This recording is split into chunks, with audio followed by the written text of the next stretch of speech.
Whole lot of gang shit. It's a whole lot of gang shit going on.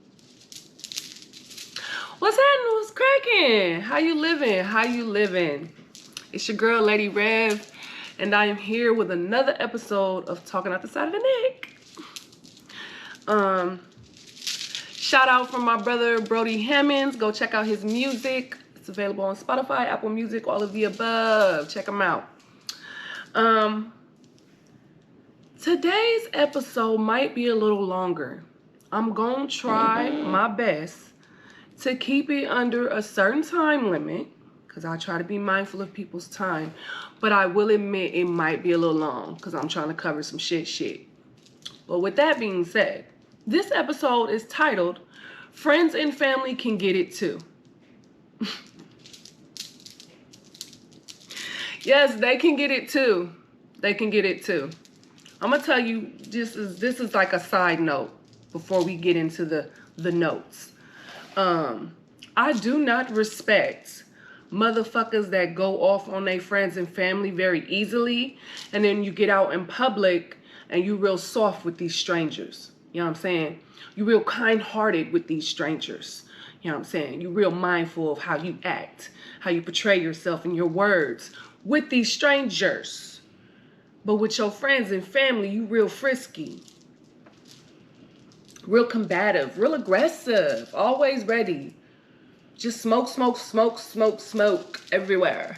Please, sit the fuck down. Sit the fuck down, please. Keep that same energy. Okay, anyways, let's move on to the notes. Okay, so my notes here. Whew. Okay, so boundaries with friends and family and how it shapes the relationship. Being okay with detaching, separating, or working through relationships at your own leisure. And finally, I thought this would be a good space for me to talk about healthy selfishness. Okay, because I think I've mentioned in previous episodes, I kind of mentioned that there is some healthy selfishness, but I never got to really talk about it. And I feel like this is probably a good space to kind of bring that in now. So boom.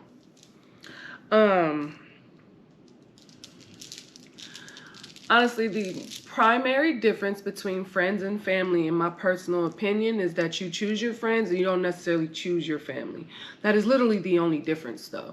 The type of relationships that you maintain with friends or family is really based off of you.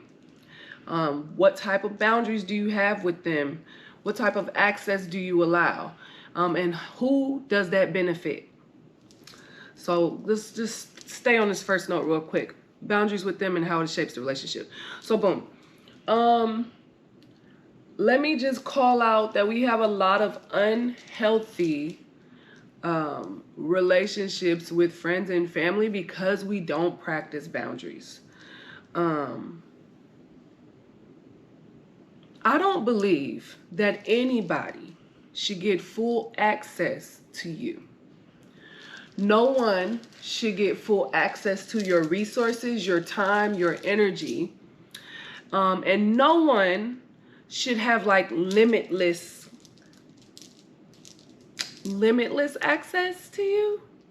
I don't know if I'm making sense on that one, because that might just sound like I'm saying the same thing over and over. But basically, like,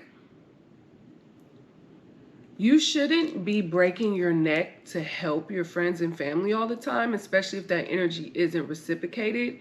And on the flip side, if you are breaking your neck all the time to help people and are not receiving that in return, because it's different when you give out a lot of shit and you also get it back. But you can't pour from an empty cup. So if you're constantly giving out to friends and family, you're there when they need you, you give money when they need money, you compromise your own like time, safety, identity, and shit like that just to fulfill theirs. For one, it's unhealthy. For two, your cup gets mad empty, right? And you can't pour from an empty cup. But even more so, like, this is what breeds resentment and hatred and honestly, like, just devaluing.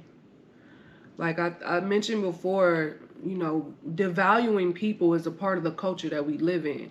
And so we think it's very normal to overuse and abuse people. We think it's very normal to take away from people's value in order to feed our own. And that's some vulture shit. That's like some leech shit. You don't gotta be a leech. And you damn sure ain't gotta let nobody leech off of you. But you gotta have healthy boundaries with friends and family. And that's why when I did mention boundaries, I said that you needed to have universal boundaries that everybody had to respect. So take a moment to assess the type of relationships that you have with your family and your friends. And you really need to be critical with yourself to kind of think like, damn, do I give too much access to myself? Am I too available? Am I too ready to offer up resources and time and energy? Like, we ain't even got to get to the point of like, are they giving it back? It's just, are you too available? Are you giving out too much of that? Going back to episode Love Yourself, it's nobody else's job to provide those type of things for you. But that also means that it is not your job to provide that to other people. It's not your fucking job. It's just extra, right? But you gotta feed yourself first and be whole first before you can even think about giving that out to other people. So take some time and assess. Damn, am I too available? Am I giving out too much to people? How am I giving those things to myself? That's what you can really do. Create a chart. This is how much I give to motherfuckers. This is how much I give to myself. Which one is weighed more heavily? Now, if it's more on this side, you got the game fucked up. You need to balance that out a little bit and bring some more to your side. Your side can be heavy. It can be heavy.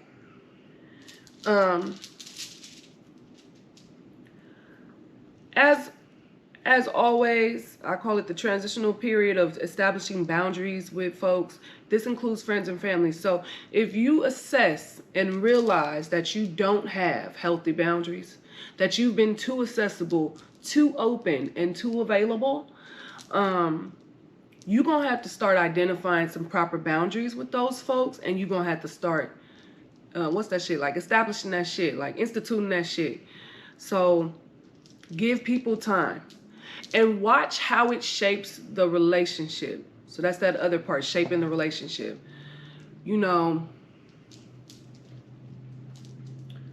Some of your favorite friends and family members might only be your favorites. They might only love you like that because of what you've been giving. Now, true love is unconditional, okay? If you start to establish boundaries that protect your sanity and safety with your friends and family, and y'all's connection ain't as tight no more, or y'all not as close as you used to be, then that just shows you what shaped the relationship in the first place. I mean, it ain't really much more you can say on that one. Like, it shows you this is exactly why they was fucking with you in the first place. And that's not to say that you got to be mad about it.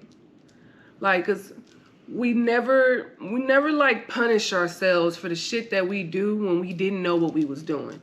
It's no point in punishing yourself for that. You didn't know what was going on. It's all good, blood. Most of us is raised to like give your all to your friends and family without limits, without reason. And we didn't know no better. Some of us have been really hurt by our family and our friends. Some of our trauma and darkest moments in our life involve those families, our family members, and our friends. And that shit is what really fucks people up in the head, right? Because you're like, damn, these supposed to be my people. We're supposed to rock and ride with each other till death do us part. But you are also causing me the most pain. What the fuck do I do with that? Like, this is the type of shit that drive motherfuckers crazy, yo. So fuck that. Let's go ahead and delete that notion. You don't owe anybody full loyalty that compromises yourself, at least. I'll say that. Because you're going to do what you want with your loyalty. But anything that compromises you, it's going to be a no for me, dog. I don't give a fuck who it's for, where it come from. It's a no. You are not required to give up your love, your sanity, your peace, your safety for other people, period. Period. Okay? All right. Hope we're getting somewhere with this. The next note, being okay with detaching, separating, or working through relationships at your own leisure.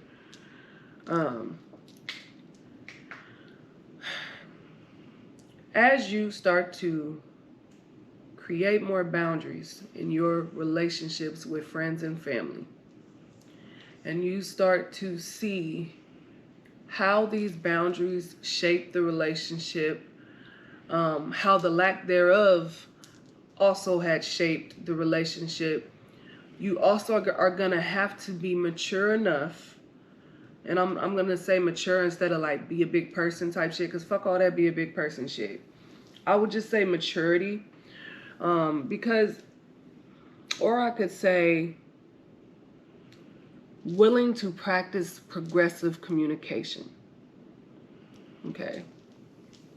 So as you go through those things and you're assessing, right, how those relationships are shaped, being okay with letting people go has to be a part of that process.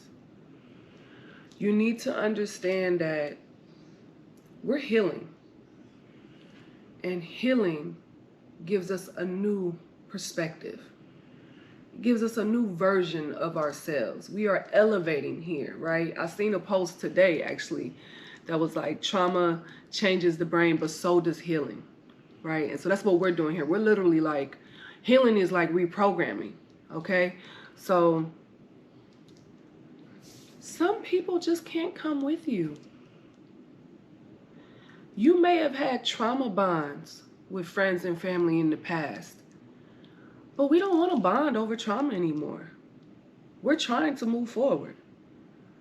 So you might have to let that person go. And being okay with that doesn't mean that you can't mourn the passing of that relationship, because you can mourn.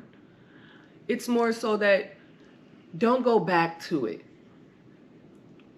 It's easy to go back to what we're comfortable with, what we know.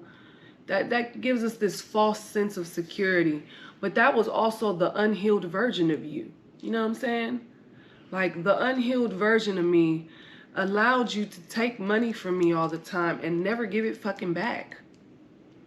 The unhealed version of me allowed you guys to never support me, but I always supported you. The unhealed version of me allowed all this sneak dissing and gossiping and back talk shit, like all of this little these low blows motherfuckers like to do. The unhealed version of me allowed that to happen, and you still got to be in my life. The healed version of me requires more. It requires more from people and myself. And so we ain't doing that shit no more. I can't allow that to happen anymore. For me to allow that would be allowing you to traumatize me, allowing you to hurt me, allowing you to disrespect me, allowing you to take from me. Hell no. Hell no. No, we're not doing that. You know, my definition of a gangster, right, is somebody who carries themselves at such a high esteem, they moving on their own level so tough that motherfuckers ain't got no choice but to get with the program. And that doesn't require hella violence. It doesn't require hella arguments or aggressiveness. Like, it doesn't require none of that. My actions speak for me. Period. They speak for me. So if I'm not disrespectful to anyone, why the fuck would you think I'm gonna allow you to disrespect me? If I'm very cautious with my words, or if I'm willing to do certain things for myself, what would make you think that I would allow you to do otherwise to me? Because I'm controlling all of this, okay? Control this energy exchange.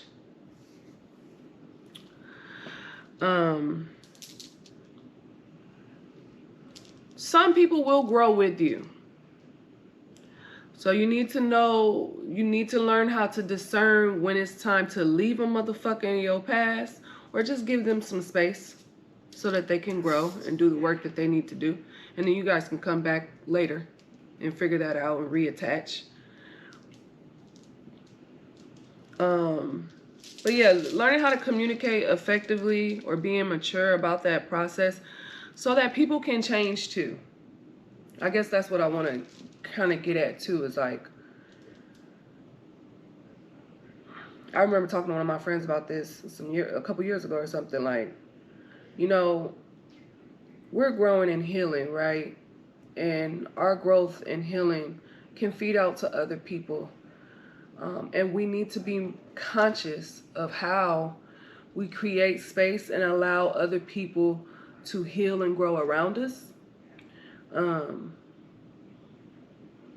I think it's like, it's out of pocket as fuck to believe that you can change and you can heal, but the next motherfucker can't. And who are you to pass that judgment? You wouldn't want nobody to pass that judgment on you. So be mindful of the ego in that. You know what I'm saying? Like, we're all growing and healing. Now, we might be in different places with it. And that's when you discern, like, how much space to give a motherfucker, how much time to give them, how much do you want to let pass before you try to tap in or rekindle or whatever. But we're all growing and healing. And we all need the space to do that. So be mindful that whatever boundaries that you establish and however you assess those specific relationships, just make sure it's progressive. I guess is the way I want to say that.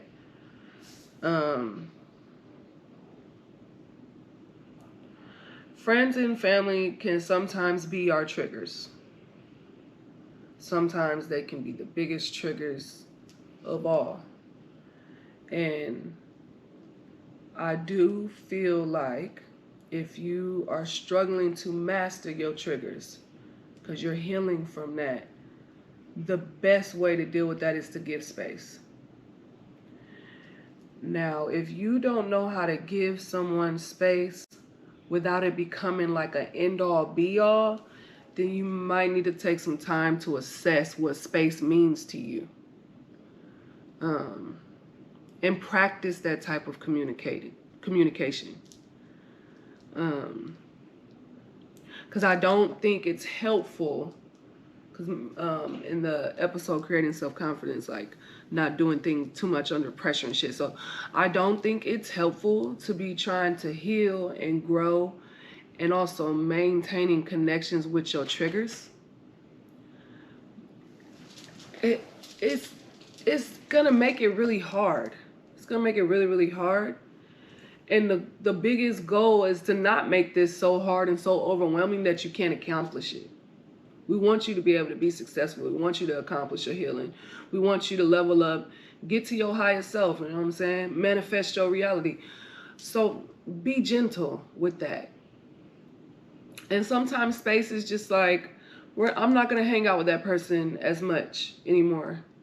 Or space could be like, I'm going to have a conversation with this person and kind of let them know that, hey, I'm going to be a little absent. I'm going to be taking some time to myself. And remember, I'll always say, just because a motherfucker mad at you don't mean you got to be mad at them. So if they don't like that space or they're not agreeing with that space, hey, it's all good. It's not about you. It's not for you. It's for me. You know what I'm saying? There was phases in my journey where I literally, like, friends and family that I was arguing with or having disagreements with, like, there was a point where I literally just stopped in the middle of an argument and was like, you know what, we're not going to get anywhere.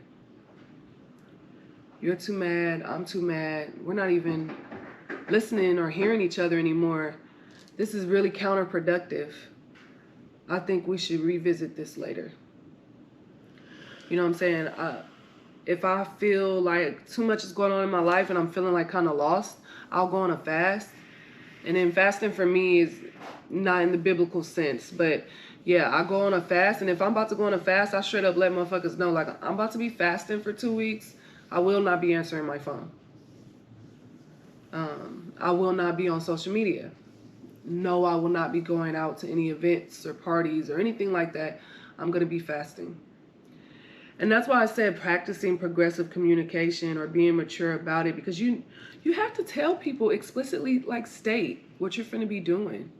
Like, to me, it's not okay to leave people in the dark, especially if you intend on rebuilding that relationship, or, you know what I'm saying, eventually reattaching, whatever. Like, communicate and let them know what it is. Because some people may not know that there's a problem. They really might not know. I know it should be obvious. Like, we think that the problem should be, like, if I see that there's a problem, then this person should know that there's a problem.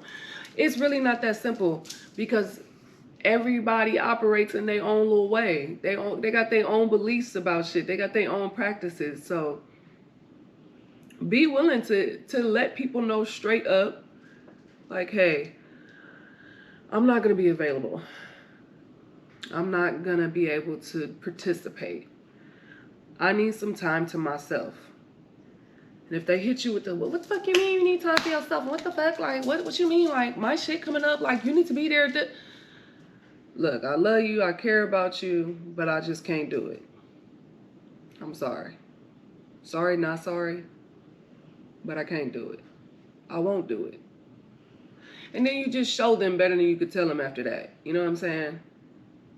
Because there has to be alignment with your words and your actions.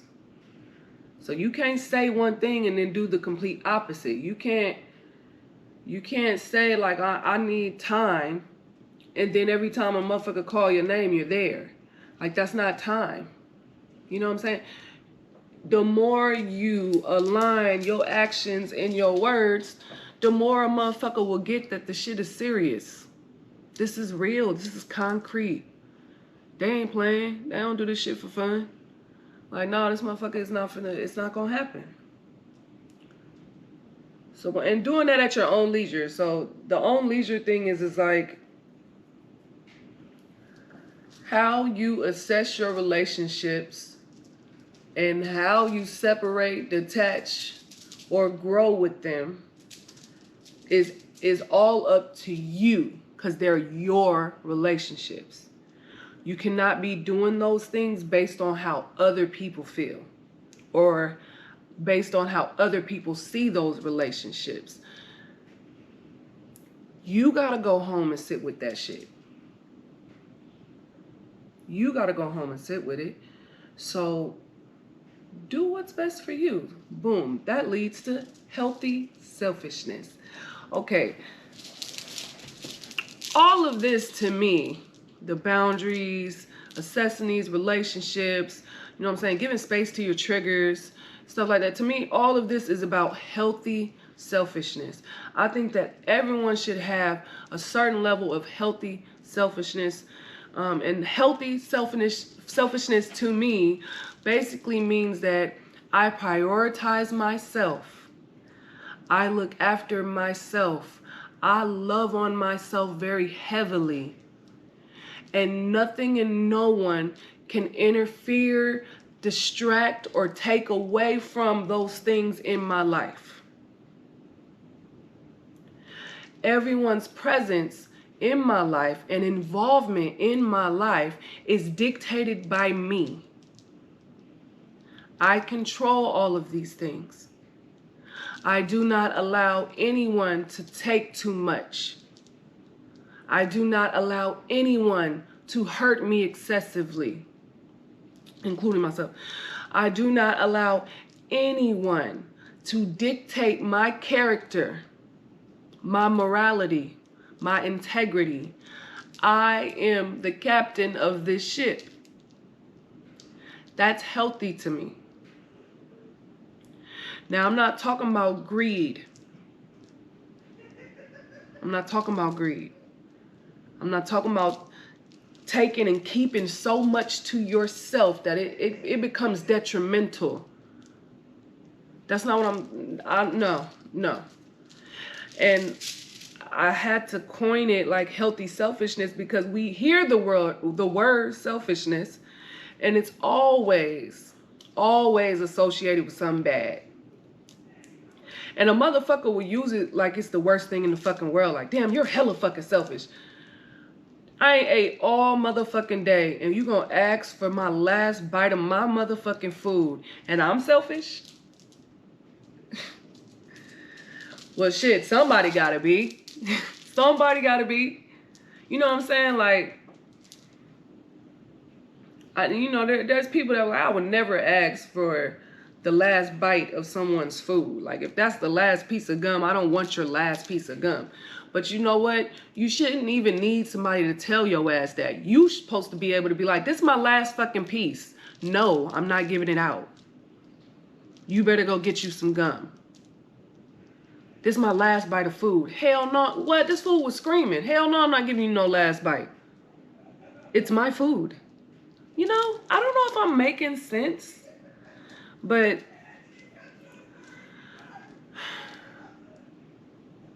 do not be loyal to friends and family that it becomes detrimental to you, that it starts to take away from you.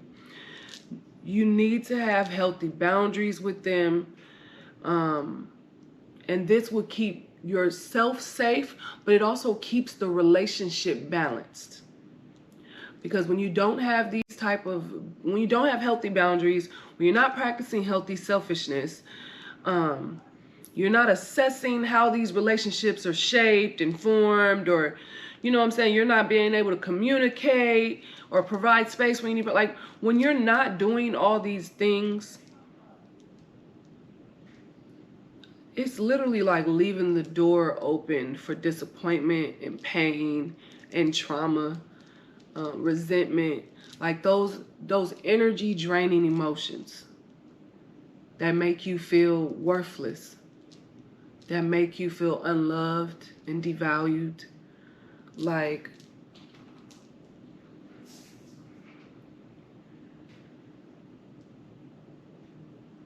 people shouldn't have the power to make you feel that way.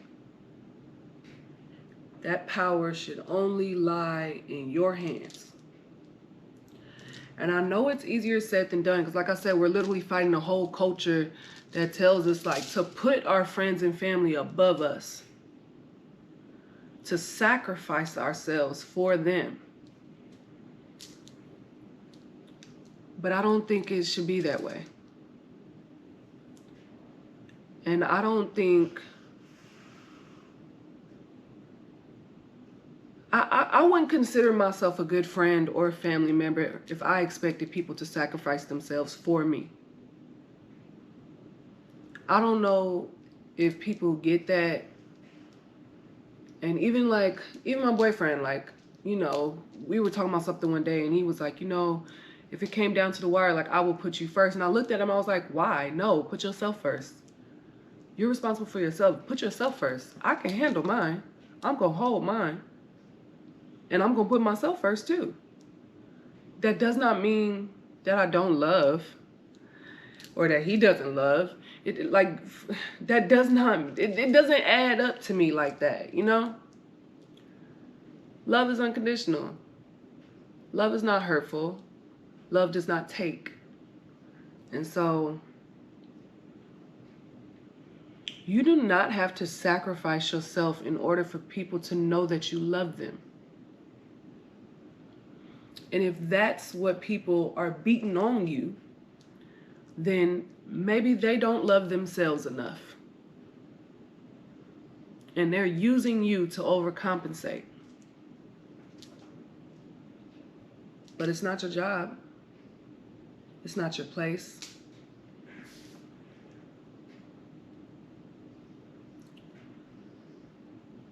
You're not supposed to be teaching people how to love themselves and whoop-de-whoop. The best leader or teacher, in my opinion, is the one that leads by example, that does it on their own. So I'm sitting here loving on myself and practicing healthy boundaries and prioritizing my needs and whoop-de-whoop, so other motherfuckers learn how to do it for themselves. Now, I consider myself a healer, right? So I'm going to help other people heal. But on the flip side, my healing takes priority, right? So anything that I do that might compromise my healing, then I'm not going to do it then, is my thing. Like, I'm not in the game of compromising my healing. I'm not in the game of compromising my goddamn self. I'm going to stand on mine first. And I got to make sure my shit is solid and sound first. I don't know. I don't know if I'm making a lot of sense. I don't know if I went into a big ass circle or whatever. I was trying to summarize and then I got sidetracked again.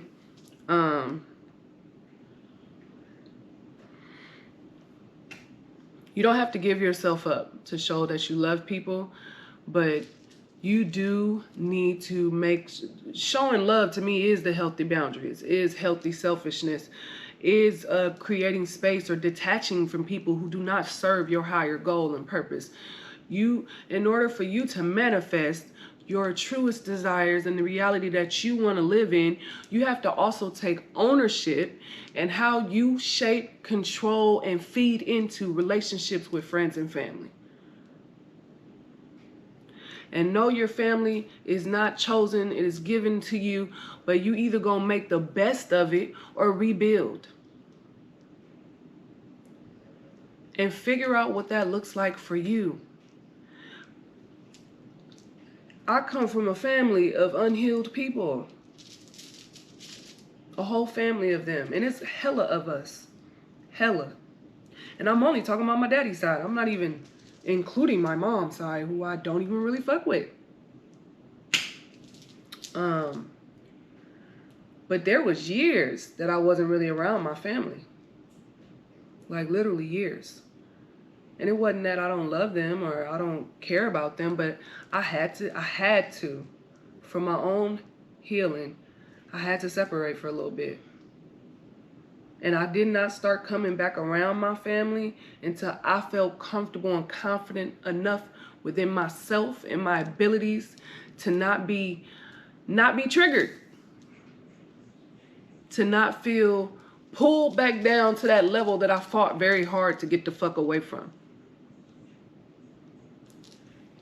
So it's okay to face the reality that the people we call friends and family may not have always been the best to us. And may be a part of our triggers, may be a part of our trauma. You know, it's okay to acknowledge that. You don't even need them to acknowledge that. You don't need to like have them admit like, yeah, I fucked up. I did you dirty. I did you wrong. Motherfucker, you know what the fuck going on around here.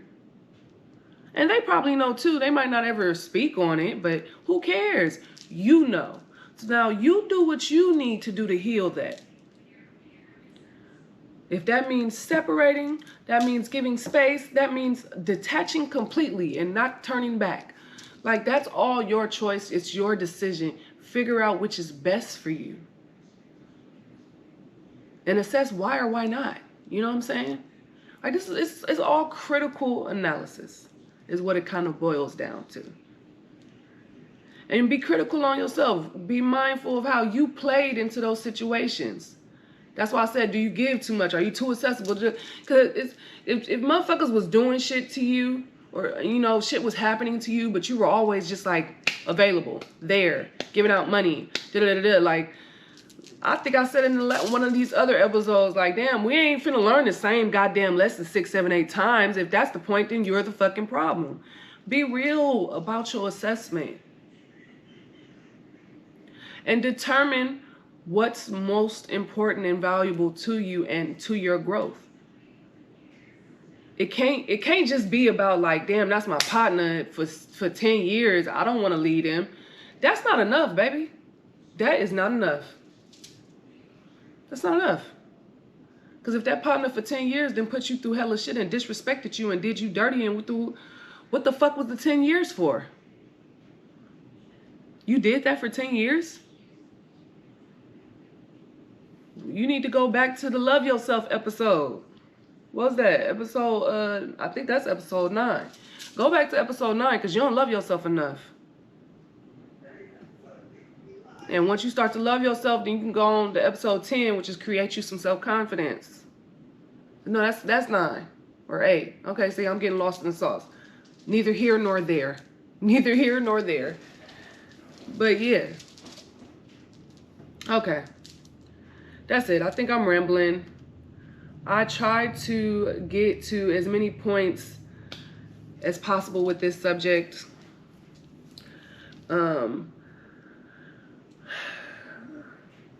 Friends and family is very tricky, and it is a big portion of our identity and how we enjoy life, but it needs to be feeding. We need growth. We need growers. I said this before. We need growers, or we need people who accept us and love us as we are. Like we just have to really be mindful of all of that, because all of that shit plays and feeds into our healing, us becoming our truest selves and accepting our truest selves and flourishing in that. Because remember, it takes a village. Like, you can heal yourself and become higher, but you're going to need a village around you too, though, because that shit can get lonely too. And healing creates space to eliminate toxic loneliness. Okay, I'm done. Summarize. Here's my summary. Create healthy boundaries with friends and family, and then assess how those boundaries play out on the relationship. If you need to detach, separate, or give space to something, you need to be willing to go through that process and communicate that process. It's okay to be selfish and put yourself first at all given points and times of your life. No one can punish you for that. Don't let them.